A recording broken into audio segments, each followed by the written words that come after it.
Hey everyone, welcome to our second part of British literature series, जहाँ पर हम लोग पढ़ने वाले हैं मॉडर्न एज के सारे राइटर्स के बारे में। ये वो एज है बेटा जो एग्जामिनेशन पॉइंट ऑफ व्यू से सबसे ज़्यादा इम्पॉर्टेंट है और सबसे ज़्यादा राइटर्स और एज के बारे में यहाँ से सबसे ज़्यादा क्वेश्चन पूछा गया है। So without wasting our time let's start. हमारे मॉडर्न एज के राइटर को अगेन मैंने 3 पार्ट में बांटा है, नॉवेलिस्ट्स, पोएस्ट एंड ड्रामेटिस्ट। इसके अंदर आपको ऐसे राइटर भी देखने को मिलेंगे जो हमारे तीनों कैटेगरी को बिलोंग करेंगे। नॉवलिस्ट में हमारे सबसे ऊपर और सबसे इम्पॉर्टेंट जो नॉवलिस्ट हैं वो है वर्जीनिया वुल्फ। इनसे अकेले ही 40+ क्वेश्चन पूछे जा चुके हैं। इनके सारे वर्क्स आप लोगों को अच्छे से पढ़े हुए होना चाहिए। इनके सारे वर्क से क्वेश्चन पूछे जाते हैं और इनका जो सबसे ज़्यादा इम्पॉर्टेंट वर्क है वो है टू द लाइट हाउस। उससे कैरेक्टर्स के बारे में, प्लॉट के बारे में, या फिर ये कितने पार्ट में डिवाइडेड है, इससे क्वेश्चन पूछा गया है बेटा। इसमें कितने सिम्बॉलिज्म का यूज हुआ है और कुछ कुछ इसके डायलॉग से भी क्वेश्चन पूछे गए हैं। देन इनका नेक्स्ट इम्पॉर्टेंट वर्क है मिसेज डैलोवे। इससे हमेशा कुछ लाइनें पूछी जाती है और इसके प्लॉट के बारे में भी आप लोगों को पता होना चाहिए। देन हम लोगों का है ऑरलैंडो।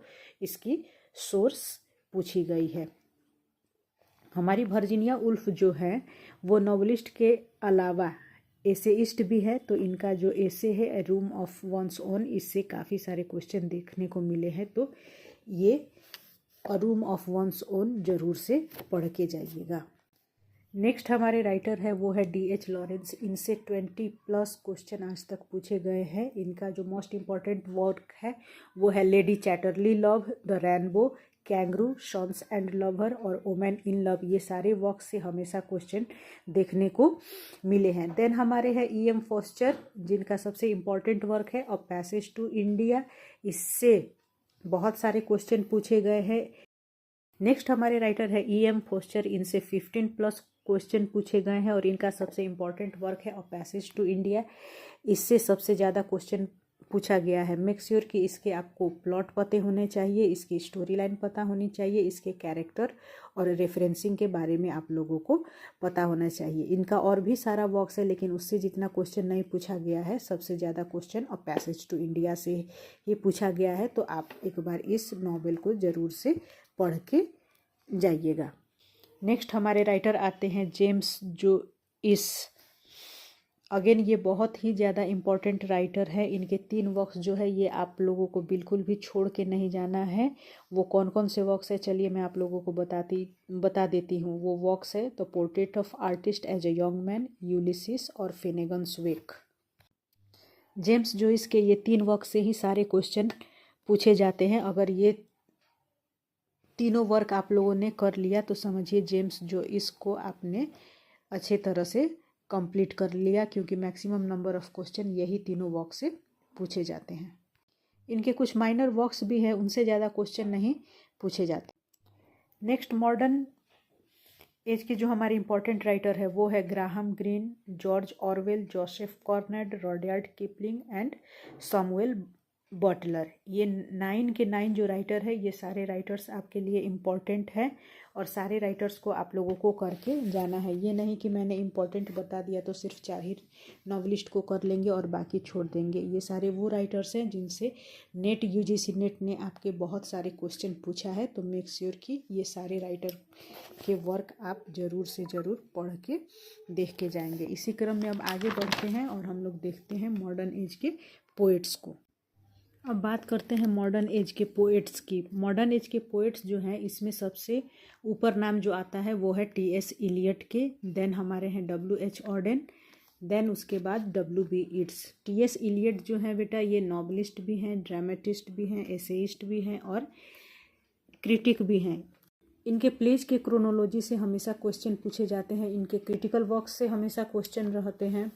अगर मॉडर्न एज के इम्पॉर्टेंट राइटर्स की बात करें या नंबर ऑफ फ्रीक्वेंसी जिनसे क्वेश्चन बनते हैं तो उसमें सबसे पहले T.S. इलियट, वर्जीनिया वुल्फ और W.B. ईट्स हैं जिनसे मैक्सिमम नंबर ऑफ क्वेश्चन की फ्रीक्वेंसी देखने को हमें मिलती है। तो T.S. इलियट को आपको बिल्कुल भी छोड़ के नहीं जाने हैं। नेक्स्ट हमारे इम्पॉर्टेंट जो ऑथर हैं वो हैं W.H. ऑर्डेन, इनसे भी बहुत सारे क्वेश्चन पूछे गए हैं। नेक्स्ट हमारे इम्पॉर्टेंट पोएट्स का जो नाम आता है वो है W.B. येट्स। इनके पोएम्स जितने भी हैं सारे पोएम्स वेरी वेरी इम्पॉर्टेंट है, तो सारे पोएम्स को आप एक बार ज़रूर से पढ़ के जाइएगा। उनके नाम आप लोग को पते होने चाहिए, उनके डेट्स, उनकी ओपनिंग और क्लोजिंग लाइन और मिडिल लाइन से भी हमेशा क्वेश्चन पूछी जाती है।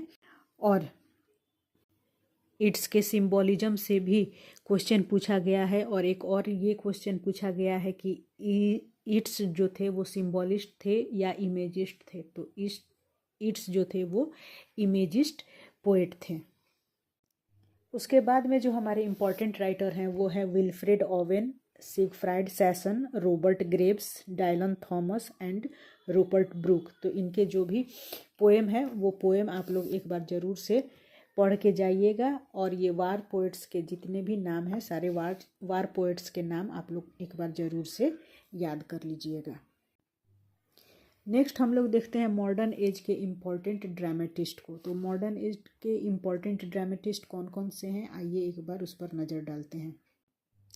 ड्रामेटिस्ट के लिस्ट में हमारे पास सिर्फ 5 ही नाम है। क्योंकि इस एज में बहुत कम ड्रामेटिस्ट हैं, और वो भी जो 5 इम्पोर्टेंट है वो मैंने लिस्ट आप लोगों के लिए लेके आई हूँ। इसमें सबसे पहले नाम जो है वो GB शॉ का है। GB शॉ के प्लेज से जो है ये बहुत सारे क्वेश्चन आपको देखने को मिलते हैं। देन हमारे हैं जॉन गैल्सवर्दी, इनके पोइट्री कलेक्शन के नाम आप लोगों को पता होने चाहिए। Then again T.S. एलियट, इनके मर्डर इन कैथेड्रल या फैमिली रियूनियन है, इससे क्रोनोलॉजी बेस्ड क्वेश्चन पूछे जाते हैं, तो इसको आप लोग ज़रूर से पढ़ के याद करके जाइएगा। नेक्स्ट है हमारे J.M. सिंजे और सेन ओ केसी, इनके भी जो इम्पोर्टेंट वर्क है बेटा उसको आप लोग ज़रूर से देख लीजिएगा और ज़रूर से पढ़ लीजिएगा। आज के लिए इतना ही, फिर मिलते हैं नेक्स्ट वीडियो में। Till then bye bye.